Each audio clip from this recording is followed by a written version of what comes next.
उत्तर प्रदेश के मुख्यमंत्री योगी आदित्यनाथ ने कानपुर के रामा विश्वविद्यालय के तृतीय दीक्षांत समारोह में भाग लिया। इस दौरान वह अलग ही अंदाज में नजर आए हैं। उन्होंने कहा कि श्री राम, श्री कृष्ण, भगवान बुद्ध आदि शंकराचार्य सहित कई महापुरुषों का जिक्र किया। उनके कार्यों का उदाहरण देते हुए युवाओं को प्रेरित किया कि आपकी युवा और चुनौती से जूझने का जज्बा रखती है। युवा हर विपरीत परिस्थिति को अपने अनुकूल लाने का सामर्थ्य रखता है। वहीं सीएम योगी ने कहा कि जिन लोगों ने देश की धारा को बदलने का कार्य किया वे सब युवा थे। युवाओं के लिए कुछ भी असंभव नहीं है और बस करने का जज्बा होना चाहिए। याद रखना, हमारा व्यक्तिगत स्वार्थ कोई मायने नहीं रखता। हम सबके सामने एक लक्ष्य होना चाहिए, वह है राष्ट्र धर्म का।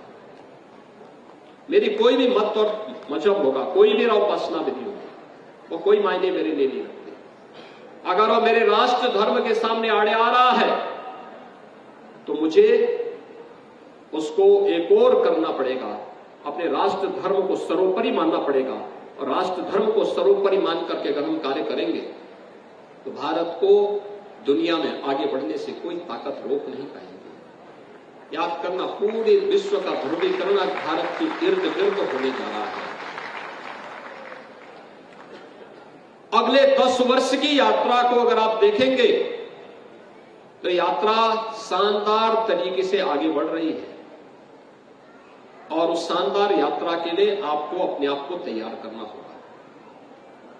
मैं यहां पे विश्वविद्यालय से 2-3 मुद्दों पे जरूर बात करूंगा। एक, ट्रेडिशनल मेडिसिन, यहां पे आयुर्वेद का भी है, एलोपैथ का भी है।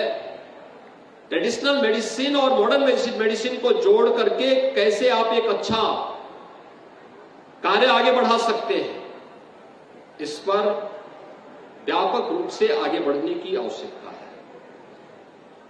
टेक्नोलॉजी का उपयोग करते हुए कैसे हम दूर दराज के गांवों में टेली कंसल्टेशन, टेली मेडिसिन की सुविधा उन लोगों को दे करके और यहीं पे बैठ करके, आपका कोई टेक्नीशियन होगा, वही टेक्नीशियन वहां गांव में जाकर के लोगों को उसके साथ जोड़ करके सामान्य मरीजों को वहां रखिए।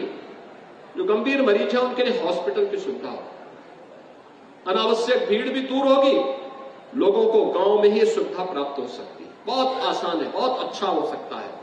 या टूल का इस्तेमाल इसमें कर सकते हैं। याद रखना, हमारा व्यक्तिगत